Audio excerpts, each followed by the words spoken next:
അസ്സാം വലൈക്കും. എല്ലാവർക്കും നല്ലൊരു റമദാൻ ആശംസിക്കുകയാണ്.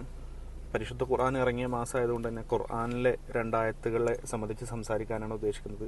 ഞാൻ ആയത്ത് നിങ്ങളെ കേൾപ്പിക്കാം, എന്നിട്ട് സംസാരിക്കാം.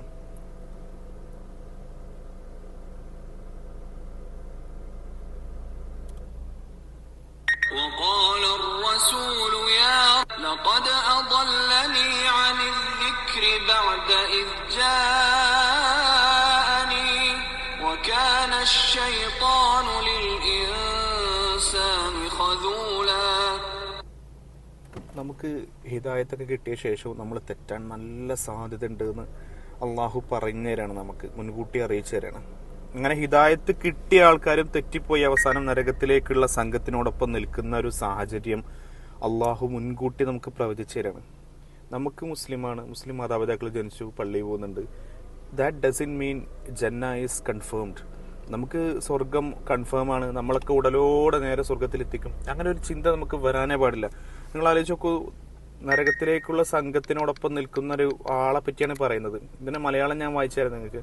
എനിക്ക് ബോധനം വന്നു കിട്ടിയതിന് ശേഷവും അതിൽ നിന്ന് അവൻ എന്നെ തെറ്റിച്ചു കളഞ്ഞു. പിശാച് മനുഷ്യന് കൈവിട്ട് കളയുന്നവനാകുന്നു. പിശാച് നാളെ കൈവിട്ട് കളഞ്ഞ് കൈ കഴുകി നിൽക്കുന്ന ഒരു രംഗത്തെ പറ്റി ഖുർആൻ പറയുന്നുണ്ട്. അതായത് നമുക്ക് നമ്മുടെ വഴി തെറ്റുകളിലേക്ക് പ്രലോഭിപ്പിക്കാൻ മാത്രമേ പിശാചിന് കഴിയുള്ളൂ. പിശാച് ഒരിക്കലും നമ്മളെ വലിച്ചു കൊണ്ടുപോയി കള്ളു കുടിപ്പിക്കുന്നില്ല. പിശാചിന് തെറ്റുകൾക്കുള്ള പ്രലോഭനങ്ങൾ മനസ്സിൽ വസ്വാസുകൾ ഉണ്ടാക്കാൻ പറ്റും.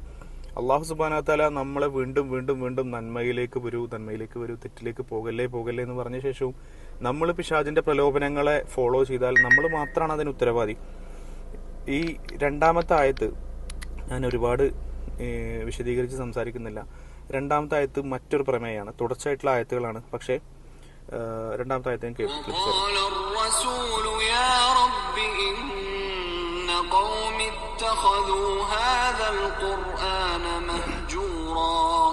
ഇതും പരലോകത്ത് നരകാവകാശികളായ ഒരു കൂട്ടം ആളുകളെ നോക്കി റസൂലുള്ള പറയുന്ന ഒരു കംപ്ലൈന്റ് ആണിത്. യാ റബ്ബി ഇന്ന ഖൗമി ഇത്തഖദു ഹാദൽ ഖുർആന മഹ്ജൂറ. ഈ ഖുർആനിനെ, എന്റെ റബ്ബേ, ഈ ഖുർആനിനെ അവർ അവഗണിച്ചു കളഞ്ഞു, തള്ളിക്കളഞ്ഞു. മുസ്ലിങ്ങളായ ആൾക്കാരാണ് കേട്ടോ, അള്ളാഹുവിന്റെ റസൂലിന്റെ ഉമ്മത്തിനെ നോക്കിയിട്ടാണ് റസൂലുള്ള പറയുന്നത്.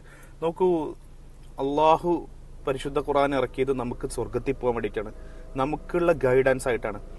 എത്ര പേര് പരിശുദ്ധ ഖുർആൻ ഒരാവർത്തി ആദ്യം മുതൽ അവസാനം വരെ തദബ്ബുർ ചെയ്തിട്ടുണ്ട്. തദബ്ബുർ എന്ന് പറഞ്ഞാൽ പരിശുദ്ധ ഖുർആൻ മനസ്സിലാക്കൽ എന്ന് പറയുന്നത് നിർബന്ധ ബാധ്യതയാണ്.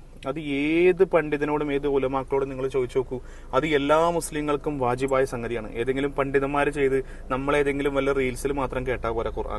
ഖുർആൻ പഠിക്കലും ഖുർആൻ മനസ്സിലാക്കലും ഈ എല്ലാവർക്കും നിർബന്ധമായ കാര്യമാണ്. പരിശുദ്ധ ഖുർആനിലെ എന്നെ ഏറ്റവും സ്വാധീനിച്ച ഒരു ആയത്തെന്ന് പറയാൻ ഒരു ആയത്തുണ്ടോ നമുക്ക്? പരിശുദ്ധ ഖുർആനിലെ എന്റെ ജീവിതത്തെ മാറ്റിമറിച്ച ഒരു അധ്യായം എന്ന് പറയാൻ ഒരു അധ്യായം ഉണ്ടോ നമുക്ക്? നമ്മളൊന്ന് ആലോചിച്ച് നോക്കുക. പരിശുദ്ധ ഖുർആനിൽ എന്റെ ജീവിതത്തിൽ ഏറ്റവും പ്രയാസകരമായ ഒരു നിമിഷത്തിൽ എനിക്ക് താങ്ങായി തണലായി നിന്നത് ഈ അധ്യായമാണ്, അല്ലെങ്കിൽ അള്ളാഹുവിന്റെ ഈ വചനമാണ് എന്ന് പറയാൻ ഒരു വചനമുണ്ടോ നമുക്ക്? നമുക്ക് ഏറ്റവും പ്രിയപ്പെട്ട ഒരാൾ ഒരുപാട് കാലത്തിന് ശേഷം ഒരു കത്തയച്ചു. വേറൊരു മാധ്യമവും ഇല്ല, വേറൊരു മീഡിയയും ഇല്ല അയാളായിട്ട് ബന്ധപ്പെടാൻ. ആ വളരെ സുപ്രധാനമായ കാര്യങ്ങളാണ് അയച്ചിട്ടുള്ളത്. അറിയാത്ത ഭാഷയിലാണെങ്കിൽ ഏത് ദുനിയാവിലെ ഭാഷാ പണ്ഡിതന്റെ അടുത്ത് പോയിട്ട് നമ്മളത് വായിച്ച് മനസ്സിലാക്കൂലേ? പരിശുദ്ധ ഖുർആൻ ഇതുപോലെ തന്നെ. പരിശുദ്ധ ഖുർആൻ അള്ളാഹു അറബിയിലാണ് ഇറക്കിയത്. അത് മറ്റൊരു ഭാഷയിൽ എന്തുകൊണ്ട് ഇറക്കിയില്ല എന്നുള്ള ചോദ്യമുണ്ട്. അള്ളാഹുവിന് മറ്റൊരു ഭാഷയിൽ ഇറക്കിയാലും ഇതേ ചോദ്യം വരും. ഇനി മിക്സഡ് ഭാഷയിൽ ഇറക്കേണ്ടി വരും. ഓക്കെ, നിങ്ങൾ നോക്കൂ, നമ്മൾ എത്ര പേര് അതൊന്നും അർത്ഥമറിയാൻ, എത്ര പേര് അതൊന്ന് പഠിക്കാൻ ശ്രമിച്ചിട്ടുണ്ട്. പരിശുദ്ധ ഖുർആൻ വായിച്ച് ഒരാവർത്തി ഒരു 10 സൂറത്തിന്റെങ്കിലും അർത്ഥമറിയുന്ന എത്ര ആൾക്കാർ നമ്മളെ കൂട്ടത്തിലുണ്ട്? കുറവാണ് സഹോദരങ്ങളെ. നമ്മുടെ ഖൗമിന്റെ അവസ്ഥ എന്ന് പറഞ്ഞാൽ വളരെ പരിതാപകരമാണ്. ഖുർആൻ വായിക്കാത്ത, ഖുർആൻ അറിയാത്ത, ഖുർആനിൽ ഒരു 10-20 സൂറത്തിന്റെയെങ്കിലും ഒരു സബബുൻ നുസൂൽ അറിയാത്ത, അതിന്റെ ആശയം അറിയാത്ത 90% പേരും ഈ രൂപത്തിലാണുള്ളത്. അപ്പോ മഹജൂറ എന്ന് പറഞ്ഞാൽ ഇവരെന്നെ അവഗണിച്ചു കളഞ്ഞു എന്നുള്ളതിന് ഒരു 4-5 തലത്തിൽ മുഫസ്സിരിങ്ങൾ അതിനെ പറ്റി പറഞ്ഞിട്ടുണ്ട്. ഖുർആനിൽ വിശ്വസിക്കാതിരിക്കുക, ഒന്ന്. ഖുർആനിലെ ആശയങ്ങൾ അനുസരിച്ച് പ്രവർത്തിക്കാതിരിക്കുക, രണ്ടാമത്തത്. അറിഞ്ഞിട്ടും മനസ്സിലാക്കിയിട്ടും അത് കൃത്യമായിട്ട് ഫോളോ ചെയ്യാതിരിക്കുക, അത് മഹജൂറ എന്ന് പറഞ്ഞാൽ. അതിനെ അവഗണിച്ചു എന്ന് പറഞ്ഞാൽ ഒരു 4-5 തരത്തിൽ അതിനെ എന്ത് ചെയ്യും, അവഗണിക്കാൻ പറ്റും. അത് ആ ആയത്തിനെ വിശദീകരിച്ച പണ്ഡിതന്മാരത് കൃത്യമായിട്ട് പറഞ്ഞിട്ടുണ്ട്. നിങ്ങളൊന്ന് വായിച്ചു നോക്കണം. സൂറത്ത് ഫൂഖ് 25-ാം അധ്യായത്തിൽ 30-ാമത്തെ വചനാണ്.